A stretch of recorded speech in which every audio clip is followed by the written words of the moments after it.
क्या महिला पहलवानों का जो आंदोलन चल रहा था वो फिक्स हो गया है, या फिर सरकार महिला पहलवानों के सामने झुक गई है, या फिर जो महिला पहलवान थे उन पर फूट डालने वाली जो अमित शाह की नीति थी वो कामयाब हो गई है। नमस्कार, मेरा नाम है जितेंद्र कुमार। दोस्तों, आपने अभी तक मैच फिक्स होते हुए तो देखा होगा, क्रिकेट का मैच हो, फुटबॉल हो, वॉलीबॉल हो, कुछ भी हो, उसको फिक्स होते हुए देखा होगा, सुना होगा। लेकिन एक आंदोलन, जो सवाल अब उठ रहे हैं कि क्या ये आंदोलन फिक्स हो गया है? क्योंकि जिस तरह से अमित शाह के मिलने के बाद खिलाड़ियों के रुख में परिवर्तन आया, उनके तेवरों में परिवर्तन आया, तो उसे देखकर ऐसे सवाल उठने लगे हैं। क्योंकि अगर सरकार को खिलाड़ियों की इतनी ही चिंता होती तो फिर वो ये चीज़ें पहले ही कर देते। दोस्तों, होता क्या है, कहानी का कुछ ऐसा मोड़ है। लगातार अमित शाह के मिलने के बाद, उसमें भी अमित शाह के मिलने के बाद न्यूज़ चैनलों में जिस तरह की खबरें चलाई गई कि नाबालिग जो पहलवान थी जिसने यौन उत्पीड़न का केस लगाया था, उसने अपना बयान बदल दिया है।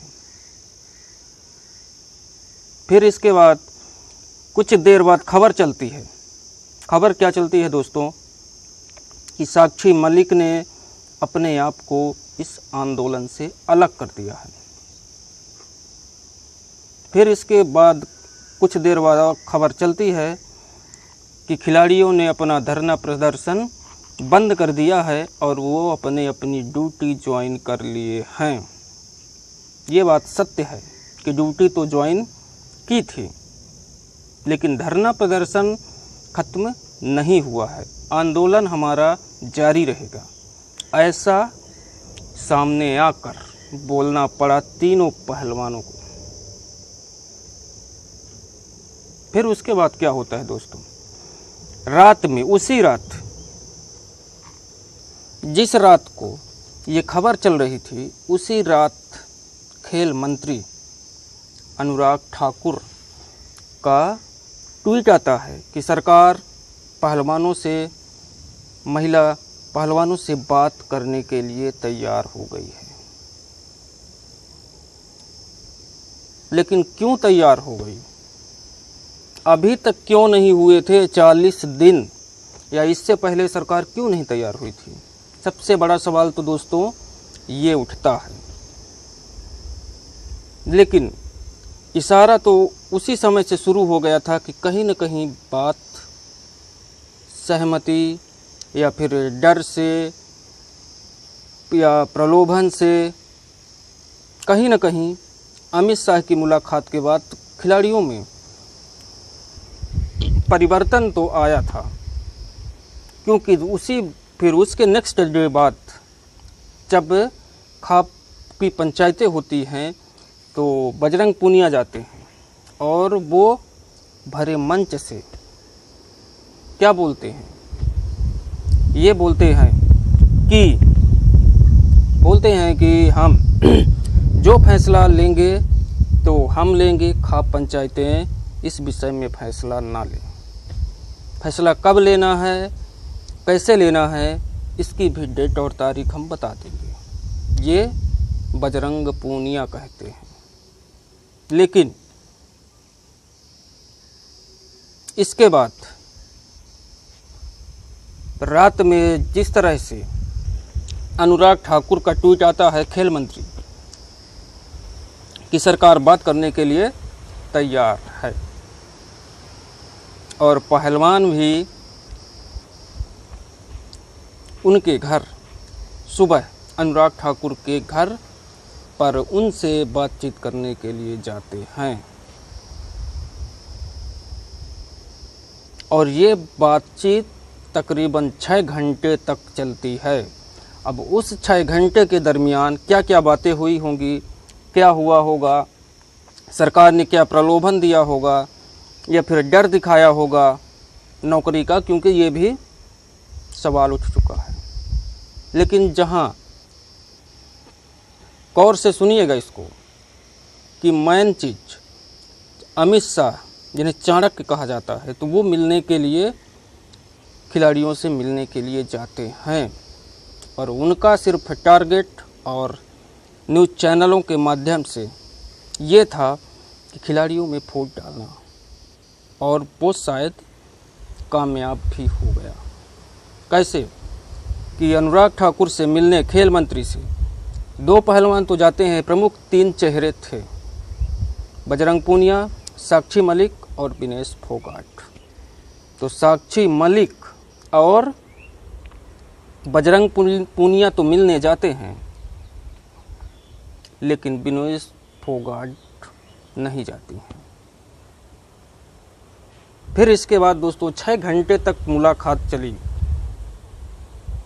लेकिन हाँ, एक चीज़ ज़रूर बजरंग पूनिया को ये सोचना चाहिए, समझना चाहिए कि सरकार तुम्हारे दम पर नहीं झुकी है और ना ही सरकार को आपकी इतनी चिंता थी। अगर चिंता होती तो 40 दिन पहले ही ये सब कुछ आसानी से निपट जाता।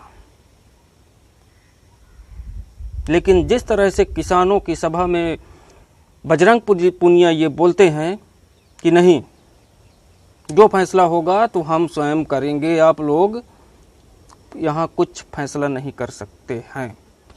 तो यहाँ पास बजरंग पूनिया ये भूल गए कि जिस तरह से सपोर्ट देश भर में इस आंदोलन को किसानों ने किया, उतना सपोर्ट खुद के उनके कुश्ती खिलाड़ी भी नहीं कर पाए और ना ही किए।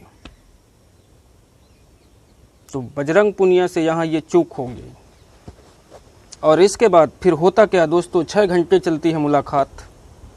मुलाकात के बाद समझिएगा कि इनकी जो तीनों खिलाड़ी थे, तो इनकी पहली और प्रमुख मांग थी क्या कि बृजभूषण शरण सिंह गिरफ्तार हों। होता भी है अनुमान पास्को एक्ट जिसके ऊपर लग जाता है, 1 नहीं 2 FIR हो जाती हैं, फिर भी वो 40-45 दिन तक गिरफ्तार नहीं होता और रैली पे रैली, भाषण पे भाषण और पहलवानों पर बेतुका बयान देता घूमता है। तो इसके बाद क्या होता है दोस्तों, समझिएगा यहाँ कि प्रमुख मांग तो ये थी, लेकिन इसके अलावा भी कुछ मांगे थी खिलाड़ियों की। जैसे कुश्ती संघ का अध्यक्ष बृजभूषण शरण सिंह के घर या रिश्तेदार से ना हो, कुश्ती संघ में ही ना हो। इसके बाद इनकी दूसरी मांग थी कि 15 दिन के अंदर चार्जशीट पेश की जाए, 15 तारीख के अंदर। तीसरी मांग थी कि 30 तारीख तक संघ का चुनाव हो जाना चाहिए। और भी कई मांगे थी, इसी तरह से 4-5 मांगे थी जो मैं आपको दिखा रहा हूँ स्क्रीन पर। लेकिन जब ये मुलाकात 6 घंटे चलने के बाद ये मुलाकात ख़त्म होती है दोस्तों, फिर बजरंग पूनिया बाहर आते हैं। तो क्या बोलते हैं, जब उनसे पत्रकार ये सवाल पूछते हैं कि क्या मामला सुलझ गया, तो बजरंग पूनिया कहते हैं कि हाँ, मामला तो नहीं सुलझा है अभी पूरी तरह से, लेकिन सरकार ने हमारी मांगें पूरी कर दी हैं। और उन्होंने बताया भी कि ये हमारी मांगें थी और पूरी हो गई। लेकिन बजरंग पूनिया से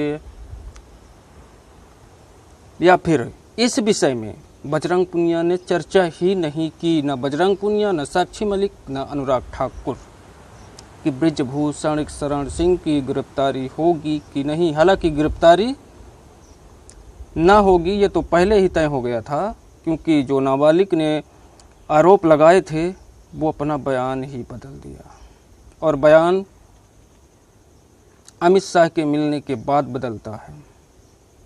सोचिए कि आखिर कैसा रहा होगा ये पूरा मामला और ये मसला, कि जिन खिलाड़ियों के लिए पूरा देश खड़ा था,